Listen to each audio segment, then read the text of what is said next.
আমি আর পাচ্ছি না, এরপর আমার মৃত্যু ছাড়া কোনো উপায় নেই। তোমরা এবার একটু থামো। অবশেষে রাজুদা তো মাঞ্চুদার সামনে ক্ষমা চাইছে। রাজু দাদা তো দুই একটা ছোট্টখাটো ভুল করেছে, তার ভুলগুলো ক্ষমা করে দেওয়া যায়, কিন্তু যারা বড় বড় ভুল করে রাস্তাঘাটে ঘুরে বেড়াচ্ছে তাদের বিরুদ্ধে আপনারা হাত তুলে কথা বলুন তো, তাহলে বুঝতে পারবেন রাজুদা একটা ছোট্ট মানুষ, খেটে খাওয়া মানুষ, তাই তাকে ক্ষমা করে দেওয়া দরকার। নমস্কার বন্ধুরা, আমি রাজু। বিগত দিনে আমি একটা ভুল করেছি, একজনের প্রবচনায় পড়ে আমি মন্দিরে মাংস আহার করেছি। ওটা কিন্তু আর ওই রাজুদার মাংস খাওয়ার ব্যাপারটা হচ্ছে, যে ভিডিও করছে তার ভুল, কারণ ও খাচ্ছে, ও ভিডিওটা করছে, দেখছে পিছনে মন্দির, তাহলে ওই ভিডিওটা পোস্ট করার দরকার ছিল না। তাই রাজুদাকে কিছু ফুড ব্লগাররাই এইভাবে বিপদে ফেলছে।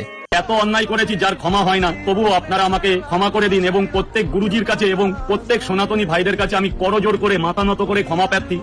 আর রাজুদা এই মাংস খাওয়ার ব্যাপারটা নিয়ে অনেক জায়গায় ভুল হয়েছে, তার ক্ষমা চাইছে, গুরুজির কাছেও ক্ষমা চাইছে, সে গীতা হাতে নিয়েও ক্ষমা চাইছে, তাকে অ্যাকচুয়ালি ক্ষমা করে দেওয়ার দরকার।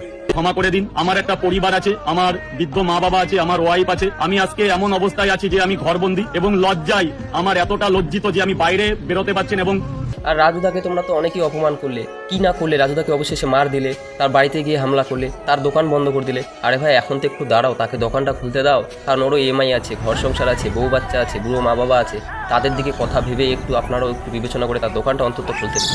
আমরা তো অনেকে ভিউজ কামালাম, এবার অন্তত রাজুদার সংসারটা চলতে দেন।